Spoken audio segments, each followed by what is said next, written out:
সুখে বাংলার কর্মচারীদের আঘাত আনার জন্য আমরা দুইজনাই যথেষ্ট। উনি প্রকাশ্যে প্রশাসনের সোলজারদেরকে অতি উৎসাহিত করেন। তারপরেও বাংলাদেশ কর্মচারী দাবি আদায় ঐক্য পরিষদ আমাদের যে কর্মসূচি দেবে, আমরা অধিদপ্তরের কর্মচারীরা আমরা আজকে একত্রবদ্ধ হব, যে কর্মসূচি দেবে সেই কর্মসূচি আমরা এই বলে আমার সংক্ষিপ্ত বক্তব্য এখানে শেষ করছি। দাবিতে কেন্দ্রীয় ঘোষিত কর্মসূচির অংশ হিসাবে সারা বাংলাদেশ থেকে আমরা কেন্দ্রীয় শহীদ মিনারে গত 8 তারিখে যে কর্মসূচি ছিল আমরা সেখানে উপস্থিত হই।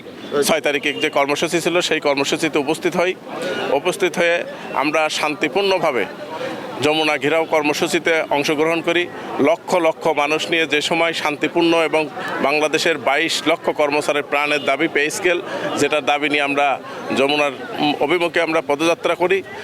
একদম শান্তিপূর্ণ একটা কর্মসূচিতে অতর্কিতভাবে ডিএমপি কমিশনার এবং ডিসি মাসুদ অতর্কিতভাবে গ্রেনেড, রাবার বুলেট, জলকামান এবং বিভিন্ন রকম টিয়ার শেল নিক্ষেপ করে সারা বাংলাদেশের শত শত কর্মচারীকে আহত করেছে। আমরা তারই প্রতিবাদে আজকে কুষ্টিয়াতে আমরা একটা বিক্ষোভ মিছিল শেষে ডিসি চত্বরে আমরা কেন্দ্রীয় অংশ হিসাবে ডিসি চত্বরে অবস্থান করছি। আমরা অবিলম্বে এই ডিসি মাসুদ এবং ডিএমপি কমিশনারের পদত্যাগ দাবি করছি এবং পাশাপাশি অবিলম্বে এই নবম পে স্কেল বাস্তবায়নের জন্য সরকারের কাছে জোর দাবি জানাচ্ছি।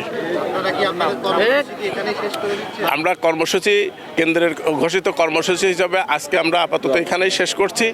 আর পাশাপাশি কেন্দ্রের থেকে আবার দিক নির্দেশনা আসবে, সেইভাবে আমরা এর থেকে কঠিন কর্মসূচিতে অগ্রসর হব। জি, সেনাবাহিনী তথ্য দিল যেহেতু নির্বাচন আসন্ন, আমাদের জিওসি মহোদয় আসবে, আমাদেরকে রিকোয়েস্ট করেছেন কর্মসূচিটা একটু সংক্ষিপ্ত করার জন্য।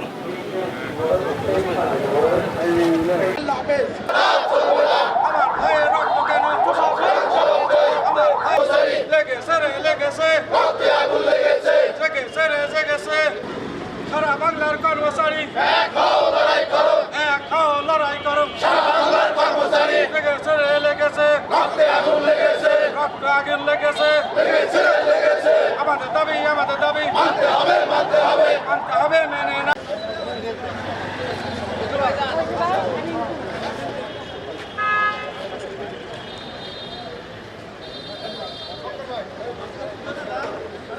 এই ভাই পঁচিশটা পরে